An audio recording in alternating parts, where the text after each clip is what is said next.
Hello and welcome back to Honkference for our session on the author-agent relationship with Helen Boyle and Dominique Valente, who are going to share the secrets of a good author-agent relationship. Hello. Hi. Um, I'm Elizabeth from the Golden Egg Social team, and I'll be handing over to Helen and Dominique shortly with plenty of time for audience questions at the end. If you do have a question, you'll probably know this by now, but could you please put it in the ask a question box rather than in the chat so that the other audience members will be able to vote on the ones that they want to see answered first. And you'll also know by now that we're supporting 7stories, which is Britain's national home for children's books, over this weekend, and that there's a donation button just at the bottom of the screen there. So if you are able to donate to them over the course of the weekend, I'm sure that would be hugely appreciated. So, I am delighted to introduce Helen Boyle, who has an extensive knowledge of the global children's book market, having worked in marketing, publicity, editing and consulting within the industry. Prior to joining Pickled to set up the literary arm of the agency, she worked as a foreign scout, and before that she spent 3 years as the commissioning fiction editor for Templar Publishing. Now, I love Dominique's bio. Dominique says she is fairly certain she has the disease where you grow younger the older you get, as the closest she ever came to being an adult was during a brief glitch in her 20s as a journalist for publications like Business Day and Woman and Home. Thankfully, she came to her senses and now spends most of her days in her pyjamas, dreaming about grumpy monsters, quirky dragons and magic, and she is the author of the Starfell series, and obviously not in your pyjamas today, looking very lovely. So welcome to you both. Thank you so much for joining us today. And Thank you so much. Thank you. So nice to be here. We just thought we would just have a little chat, like a general conversation about how Dom came to find me at Pickled, and then also how we work, and just how that's kind of grown and developed over the 4 years that we've been working together. Is that about right, Dom? Yeah, almost. I think so. Yeah. So maybe you start with your journey to finding an agent, because that's quite a story of its own anyway, and then we can kind of talk about how we work together and what we like about each other and what we like about how we work. Perfect. I first started submitting children's stories quite a long time ago, and so about I would say maybe 6 years ago, I started the journey to looking to find an agent, and it was a very winding path because I also write under a pen name. But the story that would eventually become Starfell, I probably started submitting around 4 years ago, and I did everything that you're not meant to do. I sent it out way too early. I put everything but the kitchen sink into the story. So the first novel was actually almost book 1 and 2, and a whole lot of other things. And so I'm not surprised I got as many rejections as I did. But each level sort of taught me something. So I'd get a rejection, and then I would learn something new. And it might have even been one sentence, but it was so useful. So in one of the first ones I ever got, it was, grown-ups have taken over. So I went back and I rewrote that. Another one was, this is really convoluted. So I went back and I started simplifying. And when it finally came time to submit on the round that would eventually land me you, I drew up a list, but I then started to really look at who I wanted. And I started looking at very in-depth on people's profile and stuff, because at this stage, while I had no success under my own name, under my pen name, Lily Graham, I had become a published women's fiction author, and now I write historical fiction. And that is a sort of direct relationship with the publisher. I'm published by Hachette. And by then I realized what was so important, and that was the relationship. So I really wanted to find someone I could have a really good relationship with, and also I think I understood who I needed. Like I needed someone to understand that I'm quite quirky and different, And I also realized that not everyone's going to like that sort of type of book. So I really started looking like who maybe writes stories a little bit like mine. And I was a huge admirer of Laura Ellen Anderson, who is amazing. And it was just around about the time she was writing Amelia Fan. And she had this beautiful blog, and she wrote this gorgeous post about her agency, Pickled and Helen, and the way they worked. And I was just blown away, and I just thought, oh my gosh, this sounds amazing. So Helen became top of my list, and then I put a few more. And then I really, I had finally taken all their advice and really try to polish the story as much as possible, pared it back to its bones. And I had this idea that even if because I'd been writing Starfell for so many years, I thought, well, if I died and my grandchildren found this story one day, it would be the story of my heart. That's that's the story I wrote. And I sent it off. And even so, Helen was on top of my list, but it still takes a long time to get an agent.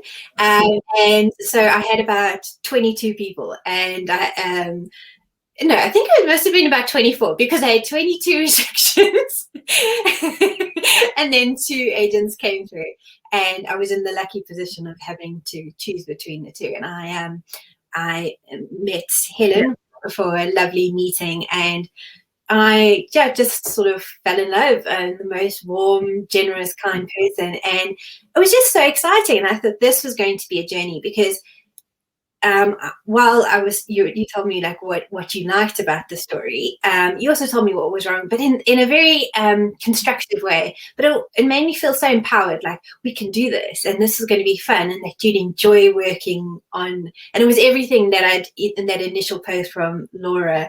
I was like, yeah, this sounds great. And then the other agent I had a telephone conversation with, and she was really wonderful as well. But I just felt like she wasn't quite a right fit for me. So yeah, I ended up. And it is a very personal relationship, isn't it? That's why I always say whenever I meet a new author and offer them representation, that you need to take some time to think about it. I would never want to put anyone under, you've got to sign with me by tomorrow, because actually it's a long, I'm always looking to build careers and long-term relationships. So you have to think about this person, someone that you're working with quite closely. You have to totally sort of trust them. You have to feel that they have got the right intentions for your book as you do. And it also has to be someone that you feel like you're happy to pick up the phone to. It's a relationship, so it needs to feel that it's personal, and that you feel that you can connect with that person. From my side, because obviously at that stage when I met Dominique, I didn't know all of the back history of how Starfell had come to be. I had just got this manuscript in my open submissions. I'd probably been quite slow at reading it, because there's quite a lot that comes into my submissions, and sometimes I can jump on things really quickly, but sometimes I'm a bit slower. But I just remember reading the first few chapters. It was on it had a different title. It was called the Finder of Lost Things. And I remember thinking, oh, that's not the right title. But then I thought, I won't talk about that quite yet. But I can remember the first few lines, and the voice, Dominique's voice, is really distinctive. And this kind of quirky young witch coming through who felt that she was a lesser person because she had a lesser power. And I was just totally kind of carried away by this imaginative, inventive, and funny world with a really distinctive voice. So that's kind of what had hooked me in for when we met up for tea or coffee. I can't remember what it was. And then equally, I talked about a little of the things that I felt needed a bit of work, but weren't drastic and could easily be worked on. And we just sort of sat and had a chat and worked out, and then left it as, she obviously was talking to another agent anyway. And we sort of left it as, let's go away, have a think, and see if we both feel that we're best placed to work together. And then luckily she picked me, which was fantastic. And then it sort of began the journey, because that's the other thing, isn't it? That's the start of that's one kind of checklist that you've checked off, and you've got the agent. What happens next? Because then it is a bit of it's another bit of a journey. And we did a couple of rounds of editorial on the manuscript, didn't we? Yeah, I think so. It was quite rough. No, I mean, I suppose I've been polishing the story for a long time, but there were quite a few things. I think you get it to that point where you can't go anymore, and I needed that extra. And I think I'd been writing the story for so long. I mean, I couldn't have even got my dog to listen to the story at that point. You know, they would have run away from me. So it was just wonderful, and I loved Helen's feedback, and it was great, and it was like tightening up the magic and all those good things. But I don't think we spent too long on it. It was maybe about a month. I mean, you did also, I didn't know that when I signed you, but you also then showed me how quick you were at working on edits and turning around things, which was brilliant. So yeah, it was probably about a month or so. And then we went out and then starts the kind of job on my side of things, in that I start talking to editors on my client's behalf when I know I've got a manuscript that's nearly ready to submit. The tease, I would say, it's kind of like oh, I've just signed this exciting new author and we're getting ready. Would you like to see it? And then we sent it out, I think maybe on a Wednesday. I feel it was a Wednesday. Before that, I've obviously talked to Dom about all the publishers that I'm going to submit to. We've talked about, you know, Dom is so well read, as I'm sure so many people watching here today read their own genres that they write in. And actually Dom is one of the people I know who reads as much children's fiction as probably I do. So, you know, she had views about publishers that she liked and lists that she likes and editors that she'd been following and things like that. So we kind of discussed the whole submissions in that together. And then went out, I think it was on a Wednesday, and then things started to move very quickly, which was amazing. That day, yeah. It was that day. So after being rejected for 4 years straight, I was like, yeah, never.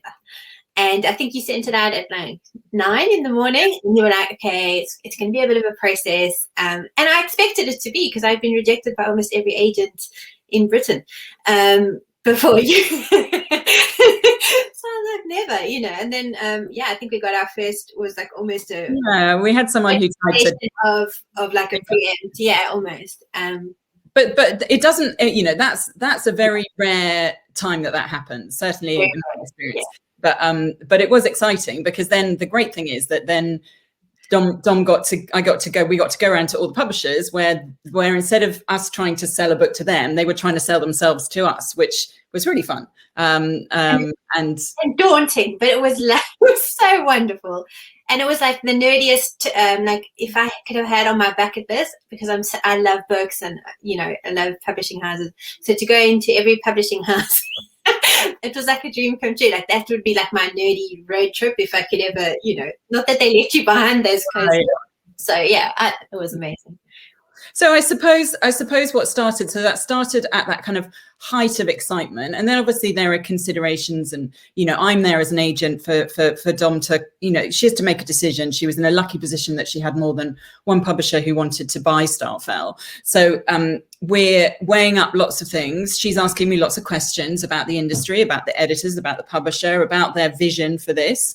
And we sort of discussed that together. And I think that's why it is important for it to feel like a relationship, because it shouldn't just be me saying, oh, I think you should go with so-and-so. I'd never want to be that kind of an agent. It's just about giving you a broader picture and being there to kind of be a sounding board if you've got questions. And ultimately Dom went with the person who in her heart of hearts was the editor and was the publisher who got Starfell and had these amazing visions for it. But equally, if she'd wanted to go with one of the other publishers, then that would have been the right decision for her. In the same way that when she was interviewing agents, she felt that, you know, I was the person on her side, and that was a relationship she wanted to enter into.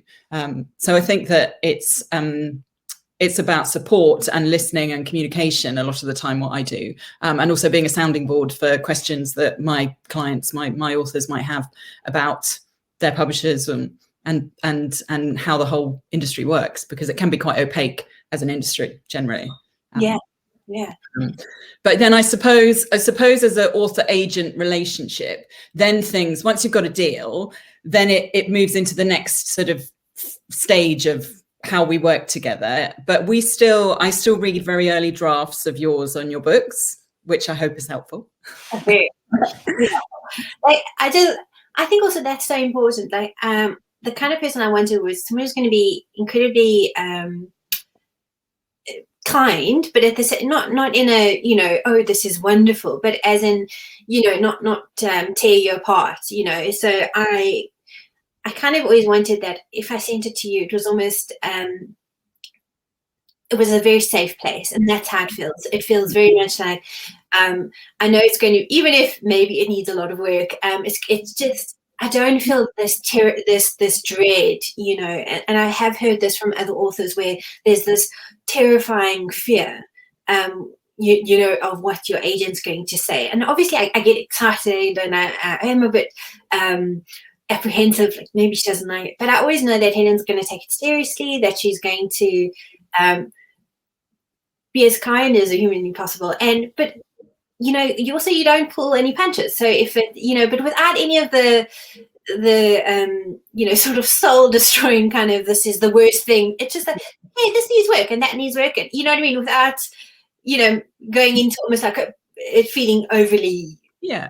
And I think that's the thing, especially at that early stage. I mean, some of my authors don't like to share at that very early stage. They'd rather get something that they're a bit more comfortable with before.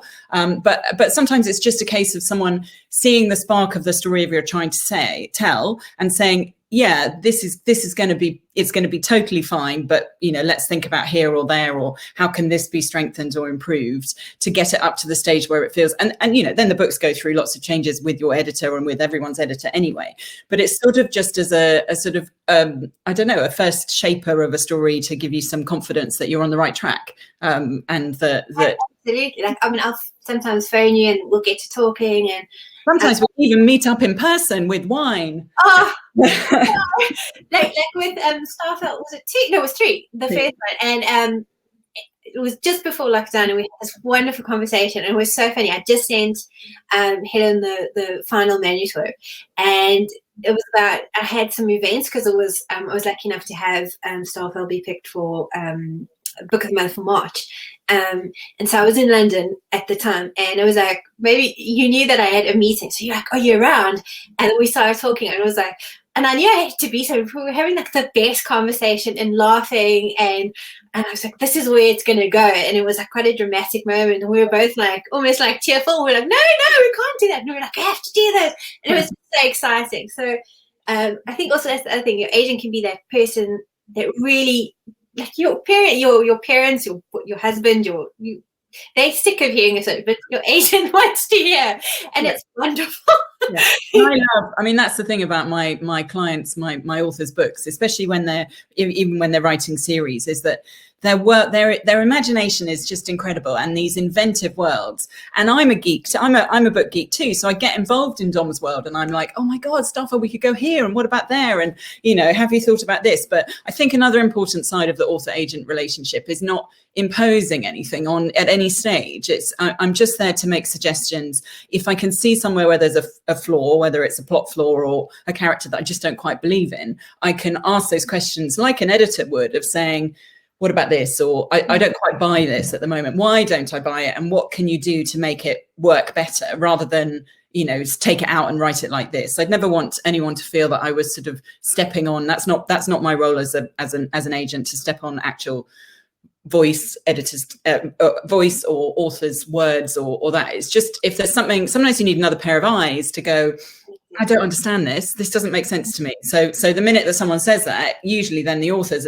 you know, clever brain keeps ticking away going, oh yeah, that doesn't actually, oh, maybe I should do this or that, and would this work? And you're there as the first questioner, I suppose. And I think that as the journey goes on, Dom's 3rd Starfell book is about to publish in March. So now we're sort of further down that relationship. We're talking about, you know, things like, well, what next? And we're talking about longer term things. And we've got various conversations with other people, Starfell related, that are exciting. And I don't know, it just feels that the more we get to know each other, then you know, you do develop that relationship as a author and an agent together, the longer you work together. And that's why I would honestly, my advice would be just have a look at who you want to sign up for, because it is so exciting, that first book. And I think what was wonderful for me is, by the time, because I'd had all those rejections and I'd had success in a different realm with my pen name, I had, despite my bio, had grown up a bit, and had sort of seen that who I wanted was a long-term relationship. It wasn't about this first book. And so, you also don't always have to go for the agent who looks like they've got the hottest list or whatever it is. It's more about that relationship. You want to know that your agent's going to get back to you quite quickly. They take you seriously, that you're important to them, and those types of things. And like, you don't want every time something comes into your inbox that you dread. I always, it's been 4 years now, and I'm like, ooh, agent, a letter from Helen, yay, and I'm always excited. Oh, cool. I know it's, it will either just be like, how are you doing? How's lockdown treating you? Or, something exciting or whatever. It's a very important relationship, and hopefully it will be something that will stand you instead for the next, 20 years, who knows? Yeah, I'd say we speak quite often, and not always just because there is something to speak about, but I guess that's also the benefit for me working at Pickled Ink is that we have a small list. I have a small clutch of illustrators that I represent, and then a small clutch of authors. So I can do that, which is nice for me. And sometimes, as you say, it's just a checking in and just seeing how, writing can be such an isolating experience, and you're in, it's even more so in lockdown, even though authors and illustrators sort of were quite well set up for lockdown and for pandemic, because most of them work from home or work in a studio, or they're quite self-contained anyway. I think that most of the authors I work with, and illustrators too, have really missed that going out to a coffee shop to do a bit of writing, or going and working in a museum, or just having those other things that feed into their writing day.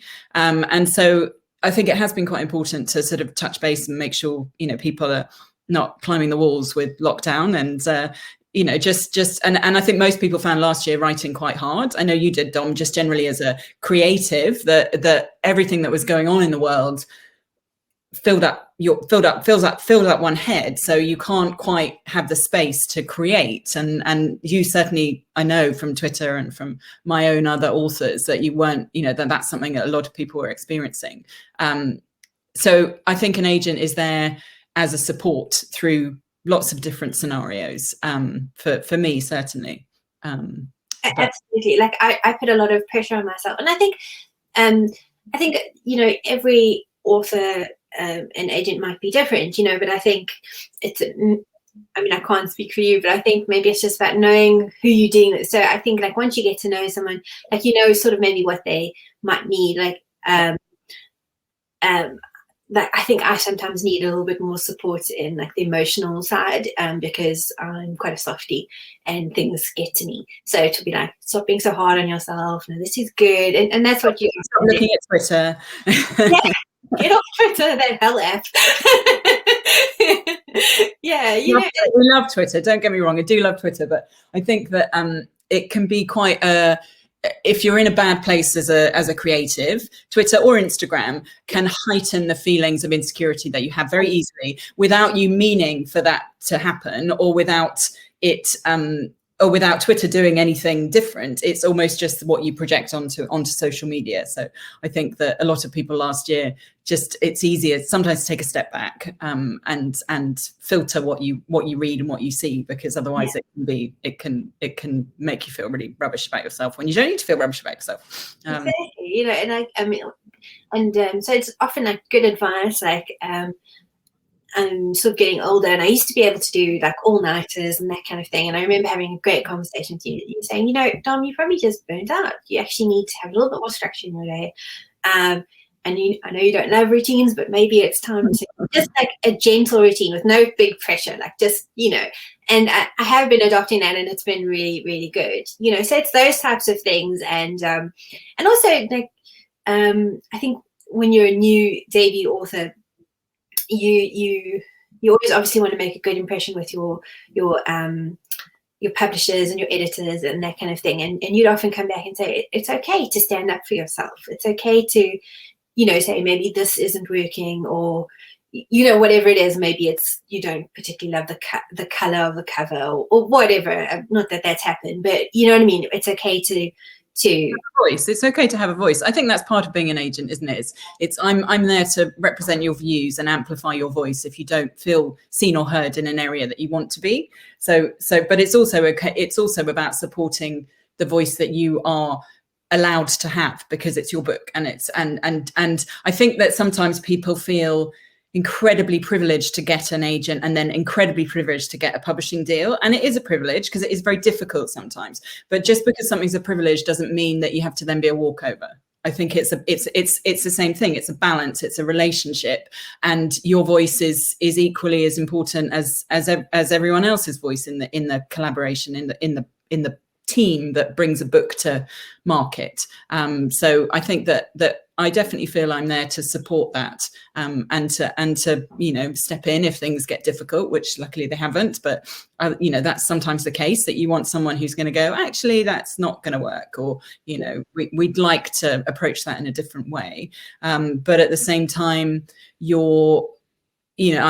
would like to think I'm my author's biggest cheerleaders. I like.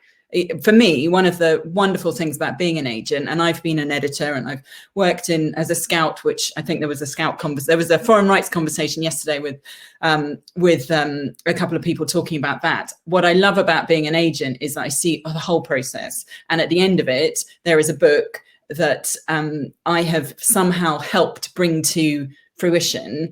And there's nothing nicer about seeing that in the hands of kids, and feeling that you're part of that team. That's what gives me the job satisfaction, to see that at the end of the day and feel that I've helped that achieve its space on the shelf. And then we look to where we go next, and how we grow it, and how we make the most of it, and build whole careers out of series, and what next. And then that and that's going to have its ups and downs, and it's road bumps. But because we get on, and because we trust each other, I think it feels that it's something that you're in the journey, and you're happy to communicate about the good and the bad.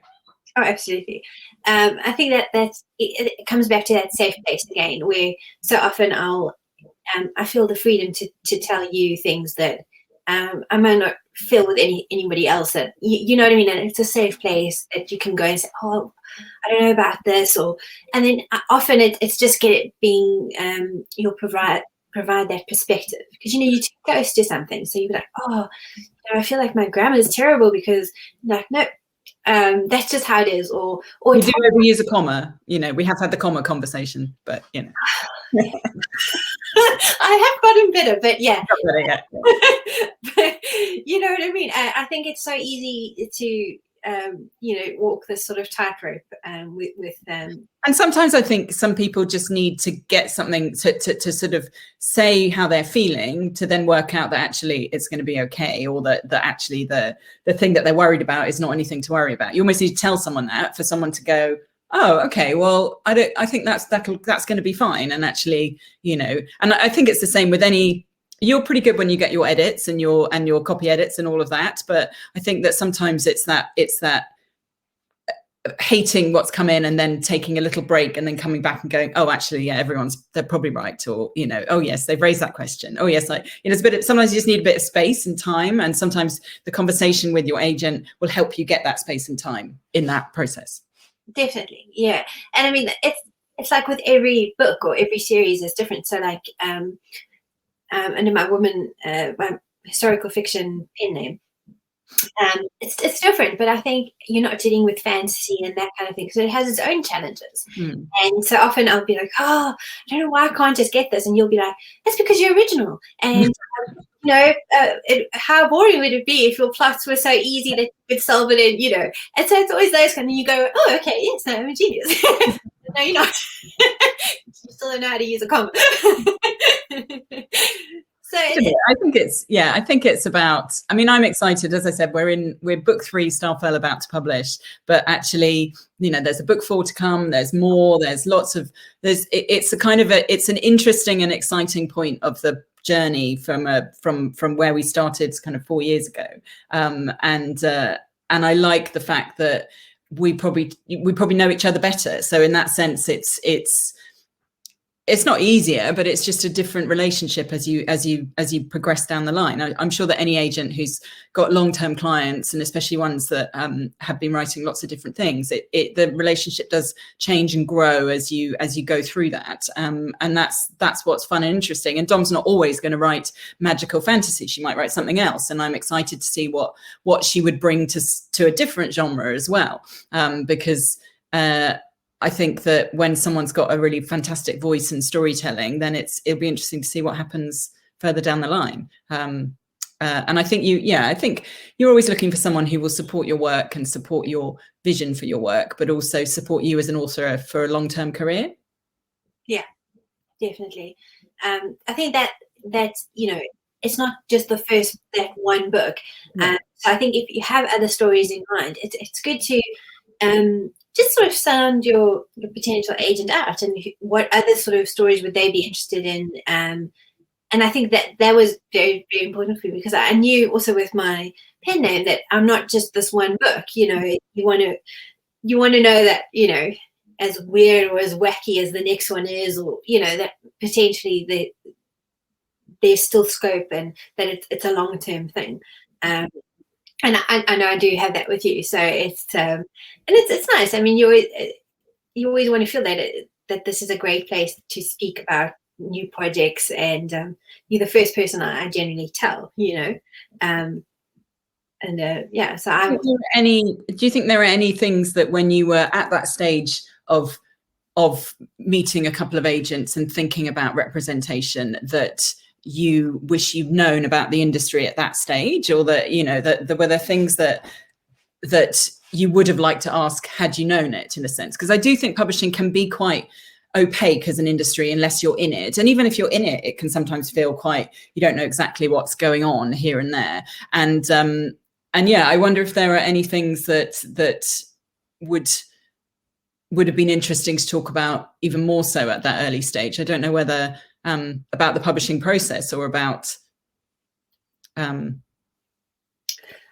mean, I can't really think, because one of the things that I genuinely did love about signing with you and stuff is that we had all of those conversations, and I never felt like I couldn't, I always felt like if there was a question, I could quickly pop you an email or say, "Oh, you free maybe next week, just to have a little chat about this sort of thing," or and so it was quite organic. So okay, well, I know we're looking at the UK, but what's like my sort of stories. I think also it's quite important when you yes, the stuff that I write is commercial, but it's quite quirky and different, and it was about knowing where that would go. And I think that's a lesson I would have liked to have known. Like, I think one of the big mistakes I made early on was I was approaching some of the wrong agents who maybe actually wanted more YA, slightly more literary voices. And so I think I would have landed in the inbox like a brick.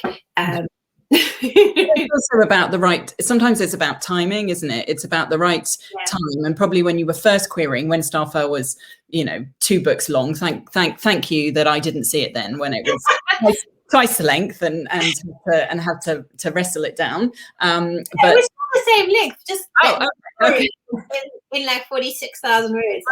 Okay, that's we could have done that. But I think that probably when you were first doing those queries, magical fantasy wasn't quite as popular in middle grade children's. It had gone through, everything it goes through kind of peaks and troughs. And actually at that stage, people were probably acquiring, whenever that was 6-7 years ago, we're probably looking at much more YA, and agents were much more YA focused. But then it happened that, you believed in your story and took the feedback, especially when you get feedback from agents, because, actually if someone has responded to your submission and given you some feedback, they've actually taken the time to write that. It's not, some of them will be form rejections, obviously, but you can usually tell when it's not a form rejection, because there'll be something that's specific to your story in it. And it's worth considering that, and worth thinking, actually, are they right? Do I believe that? Can I make my story stronger because of it? And because you believed in your story, you went away and took lots of those things on board. And then when you came to submit, it was interesting when you told me that you'd submitted to 20 odd agents and 2 of us had offered and the rest had all been rejections. I did have a little bit of it was quite nice seeing some of those agents at the Bologna Book Fair just after we'd sold Starfell on a 7 publisher auction, just to say hello. But yeah, I think it's sometimes just about timing and the right book with the right agent, with the right publisher.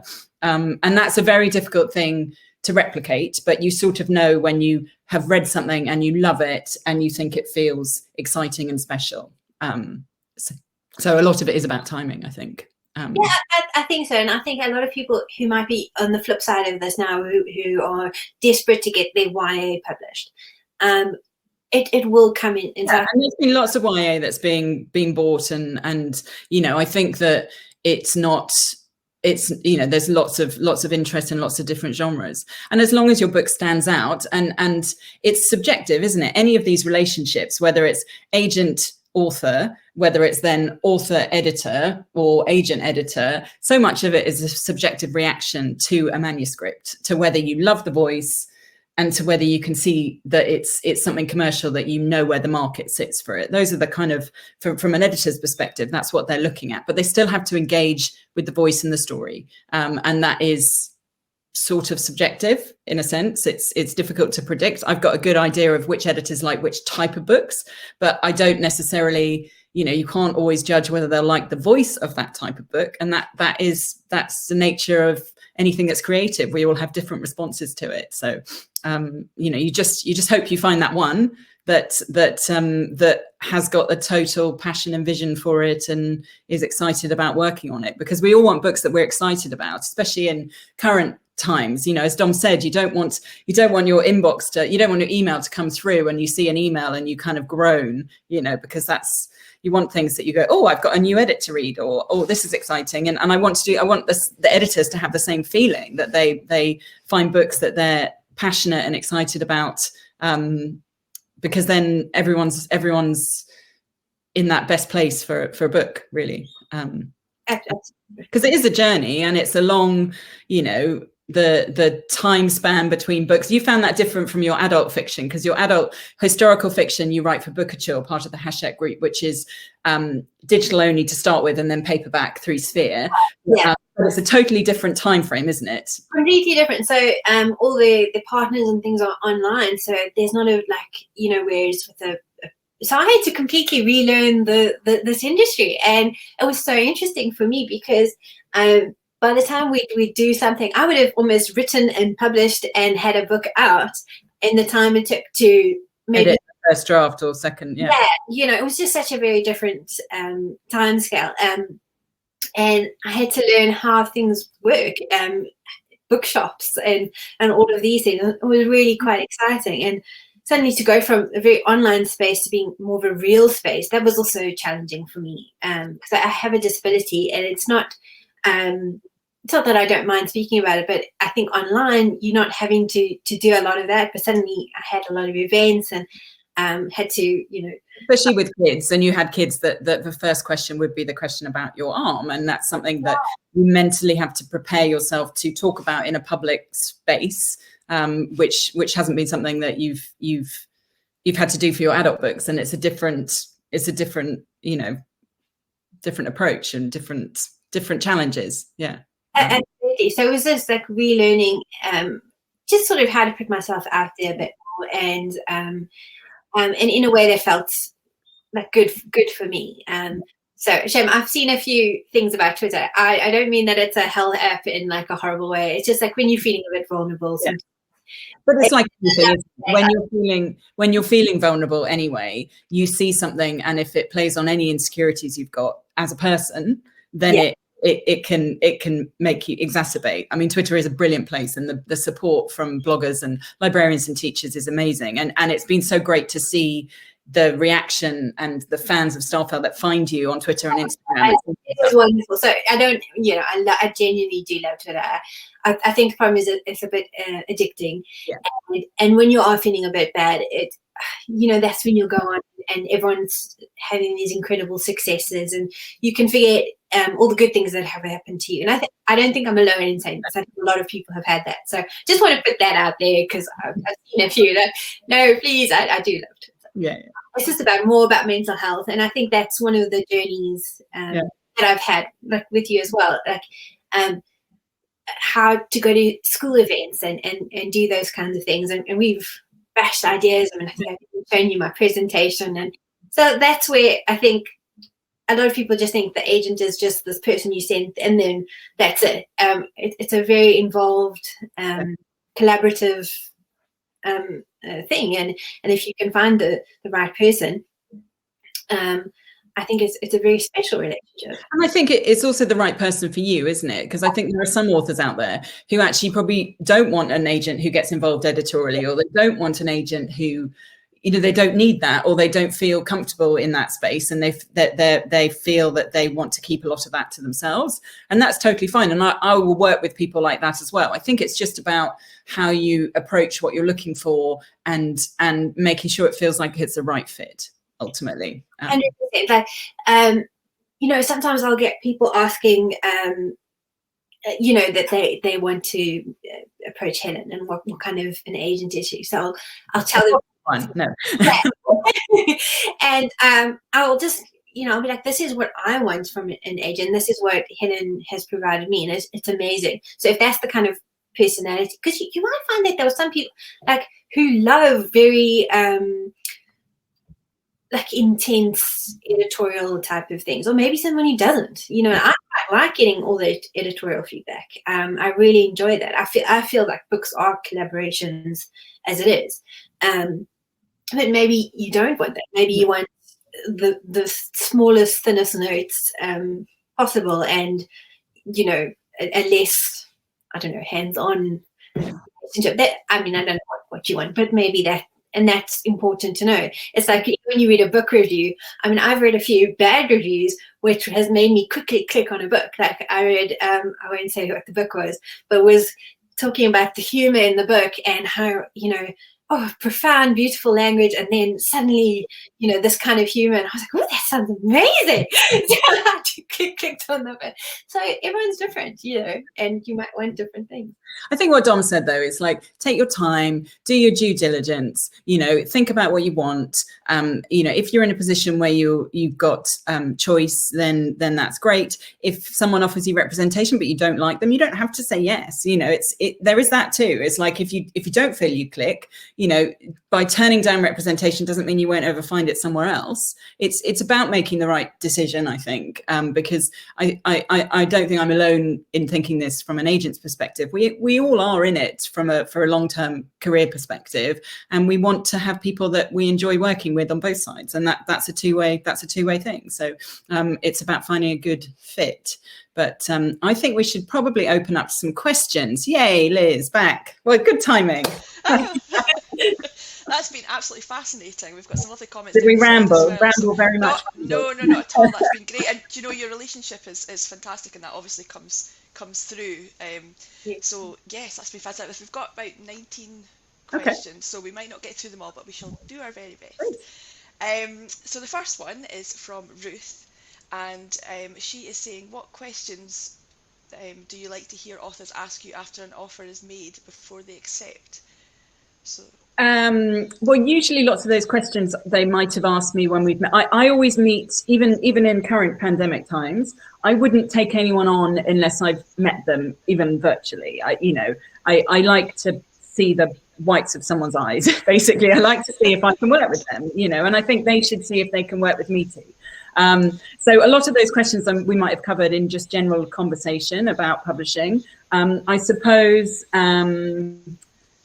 suppose it is interesting for someone to ask about that kind of, where do you see me in 5 years' time? What kind of with this book that you're taking on representation for, where do you hope that we might be in 5 years' time, or as a career? Happy to talk about foreign rights and that kind of perspective of how that works. I've got an echo now, sorry. So yeah, I mean, any questions about the industry that they aren't clear about, I'm more than happy to discuss at that point of, I think sometimes people ask agents, oh, when will you submit my book? And that is a question, but at the same time, sometimes it's a question of, well, when it's ready. And that's a movable question as to, how much, if it needs some work editorially. And just because someone says, well, I don't think it's quite ready to submit now, I don't think that should be a reason why you shouldn't pick that agent, because it might be that actually it does need a bit more work. So I guess that could be a question to ask people, but also to take it with that kind of pinch of salt. Would you say that, Dom, from a perspective of, I don't know, I think. Well, did you ask any specific questions that were quite helpful to you then, Dominic, when you were speaking to Helen? I think I suppose I asked all those sorts of questions. I think we were, like I said, in a lot of ways it was quite organic. So when Helen sort of offered me, it's not that it was conditional. I was quite fortunate at that point. But, our first initial meeting, you said there was a few things. But like you led with all the things you love.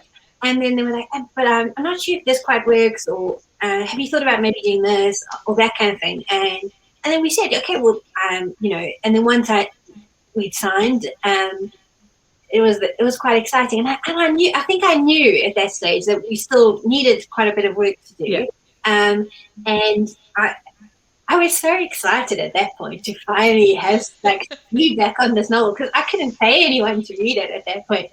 So I was like, yes, I'm like cracking, and I loved it. Yeah, I think it's also quite important to, I would say to anyone I'm offering representation to, feel free to talk to any of my other authors. I think you might have dropped Laura an email or someone just to kind of, talk. And I know that my authors that have come after that have maybe spoken to you or a couple of others. That's a perfectly valid question of can I speak to any of your authors about you? I find that totally fine if someone asks me that, or I quite often offer it anyway. And I think also go with what you're feeling. What ended up happening with me is I was in a very privileged position, because I had it was between you and this other agent who also represents amazing authors like you, and it was like it came down to the sort of gut feel for me, which I know it sounds so airy fairy, but I really trusted it, because after my meeting with Helen, I just had this warm feeling. I was like, this is going to be good. This could be really lovely. This could be a journey. We work together. It's going to be fun. And with the other agent, she was very, I wouldn't say she was harsh, but it was like she was very firm, and it kind of slightly terrified me. I got off the phone and I was slightly shaking, and there were a few moments where I'd gasped, and and she didn't want. Okay, now I'm just spilling the tea, but she didn't like Oswin, my monster from under the bed. She didn't get him, and I was like, no.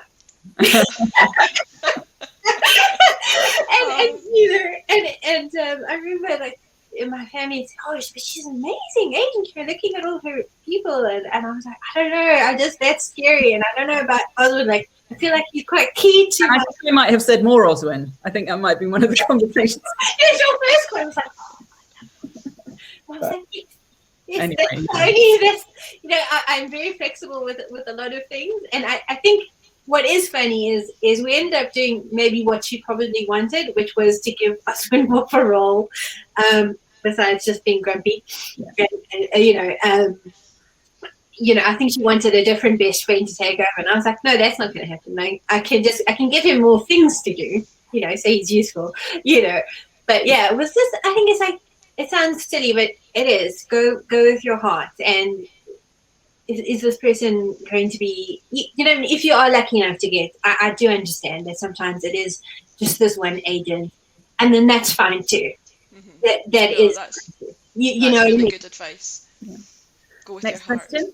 Yeah, so we have a bit of a two question here. So Laura has asked, Helen, how much are you willing to put in to help an author make their story shine? For example, if you love the voice and characters, but the plot isn't working, would you still take a book on? And I think you've kind of touched on definitely, that. Definitely. But Katie's flipped it, so she's saying she would also love to hear that from the other way. So would you take a book on when you felt maybe the voice wasn't working? I think voice is more difficult because voice is your writer, is what makes you original as a writer.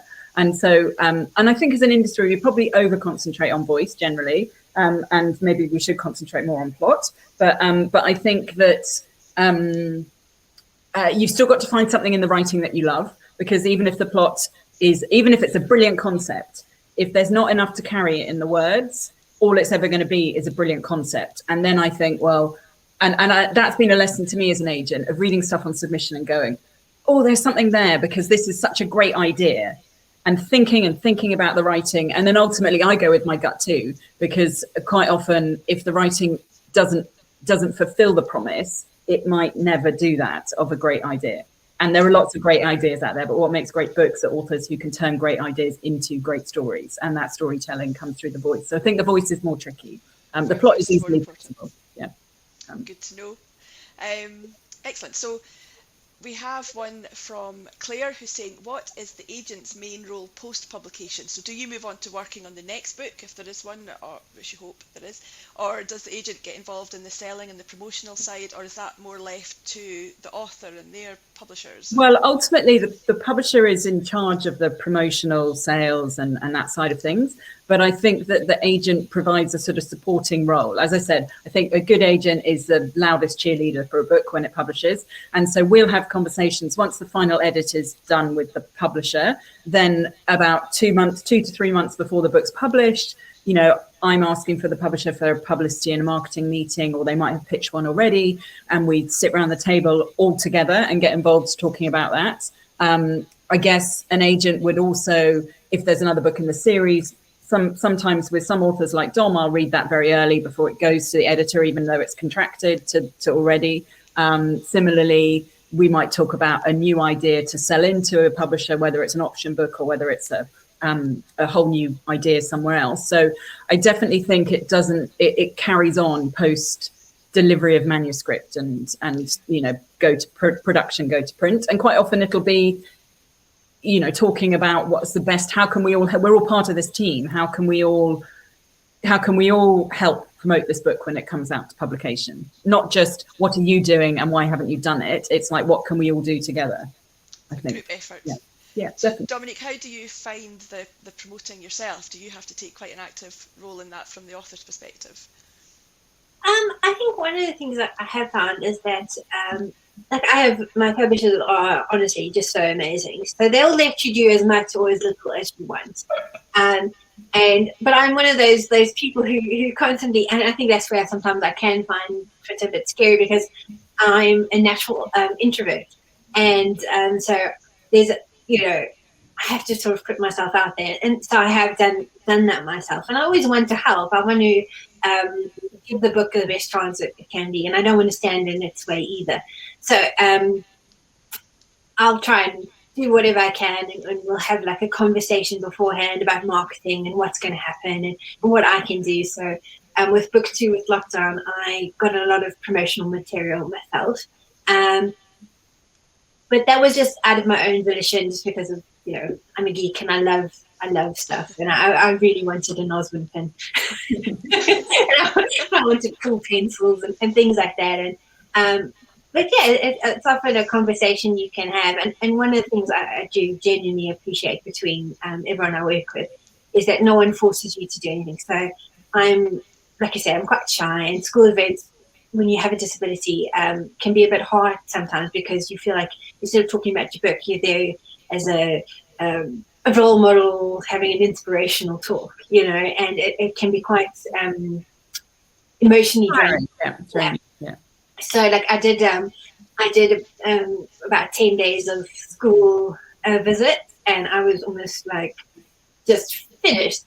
And I think we learned from that. We took all the stuff down, and my publisher listened, and then we work out for the next book what's better. Yeah, and it was like, okay, so I know that other authors can do this and they're amazing, but I need a few days between.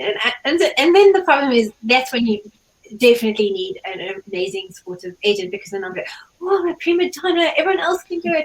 And, you know, it's like, but you're not. You're just saying that you're human, and this is hard for you. You know, like those other people don't have disabilities with it, and other people are immense extroverts and they love it. You know, this is hard, you know, for you know, if Lots of authors find the event side of it hard, even if they are, you know, more extroverted than you are. Or I think it's different now in a virtual sphere, but it's the being away from home, it's the travel, it's the all of those upheavals that come with the school tour, which are incredibly exciting, but incredibly emotionally draining. I don't know anyone who comes off the back of doing that doesn't have a total crash, whether you're, you know, an amazingly experienced, do it all the time. It's just, it's a tiring way to run a few weeks, basically.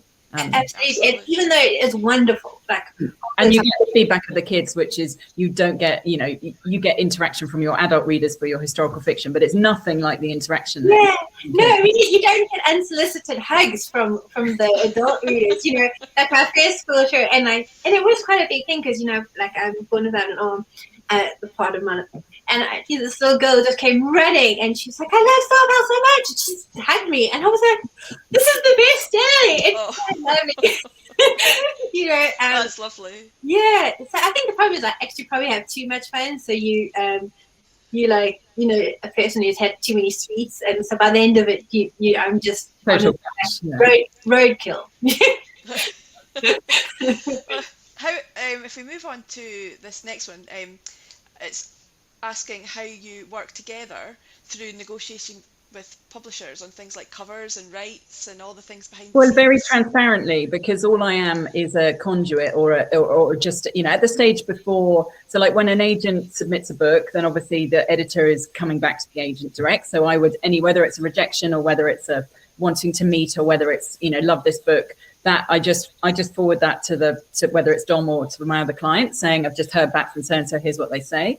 I think that, and then at the stage of the negotiation, obviously the commissioning editor will negotiate with me on their offer, and I just let Dom, we talked about all of those process all the way throughout the process, because ultimately it's her book. So I would say, I mean, you know, a publishing contract is quite complicated. So probably some of those conversations, you know, it's talking about minutiae of details, but I would highlight the things that are really important, that are worth considering when looking at an offer. And same with the covers. The covers, you know, come direct to you and me at the same time. The editors send stuff through, and then we have a chat, and then you go back to them with your thoughts. So, but then some other publishers and some other authors like to have more of an agent in between, and some of them don't want the agent. You know, some of them the agent is way back, you know, in the back row. So it just depends on the person and the publisher and the way that they work as a process. And you kind of, you know, talk about how you want to work. And lots of editors will say to me once I've sold a book, you know, how involved do you like to be? Do you want to be on the seat? And I'll go, well, I obviously don't need to be CC'd on every email about a publicity request, but some agents would. But I, you know, on the structural edits and on the big things, then, you know, just I'm not going to get involved. But it's nice to know where the process is, and also having someone for Dom to go, what do you really think, is important from that relationship, I'd say.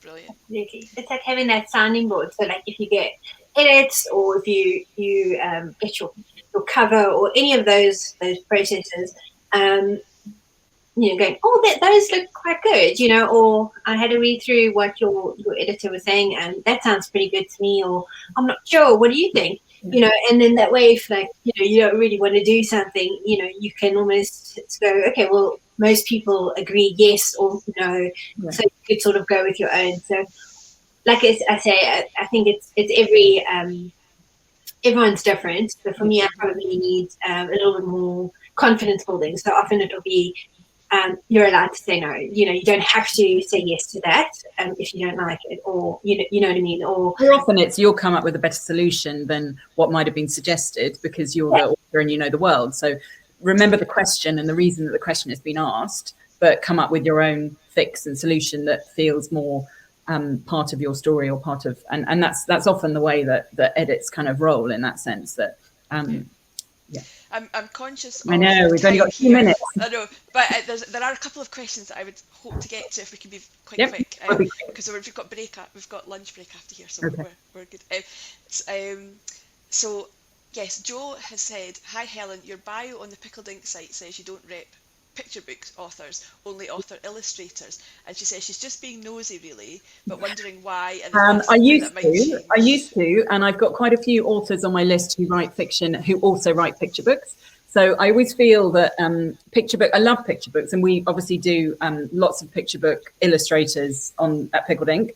But at the moment, I'm spending more time dedicated to the middle grade, to the novel side, because ultimately picture books don't sell for very much money. If I'm being really honest, that actually picture books are a low fee usually for an author. Therefore, the percentage is even lower for the cut is even lower for the agent, and quite often picture books don't sell. So for me to take on a picture book author, I need to know that they are really going to be someone who can hit the ground running, and I'll be able to sell a lot of text, because otherwise my time is best spent in doing in working and that sounds terribly mercenary of me, and I don't mean that in that way. I just think you've got to look at where your time is best spent and where your expertise is, and I would say that probably my picture book expertise is fine, but it's not what I've built my career on. So I would rather focus on helping authors in an area where I've got more certainty of making a sale and finding them a publisher.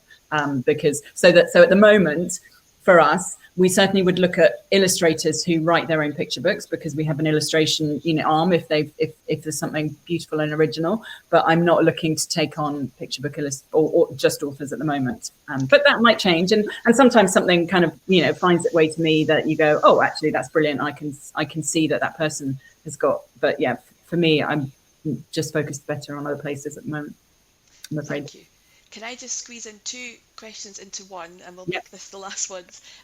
For Andrew saying, Helen, can you give us examples of what to look out for in bad agents? And Becky is asking that holy grail of questions, what type of book do you dream of finding at the moment? Oh dear, the one, okay, so the one that's very quick, the book that you dream of finding, I never know that until I find it. There are obviously areas that I would love some more. I would love some more romance in my life. Obviously, I'd like some YA romance. That's difficult to find at the moment. But to be honest, you never really know until you read it. I can't say, oh, I need a middle grade this or a young fiction this. You really don't know until you read it.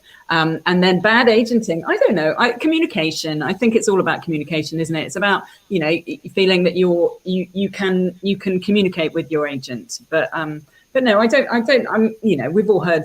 There are horror stories about bad agents, but I don't think this is the forum for that. And I think it's more just making sure that it feels like it's a right fit, and it feels like someone who is going to be your best representative of you and your work. And like Dominique said, you go with your heart, basically, and you'll get that vibe. Yeah. Thank you so much. I feel that we could probably have talked about this all afternoon. Well, we can talk quite a lot, as you can see. Yeah. Sorry to wrap it up so quickly at the end there, but that's been absolutely fantastic. Thanks for inviting us. Thank you very much. All right. Thank you, and also thank you to Simone behind the scenes on the thanks technology, and to everyone, everyone on the Honk conference. And yeah, I mean, if there are any, I don't know about the questions following up in any way, but you can probably find me on Twitter and drop me a DM if it's something specific that you need to answer on. Cool. That's been great. Thank you for all your questions, and hope you enjoy your next session. Thank you very much. Okay. Thank you so much. Bye. Bye.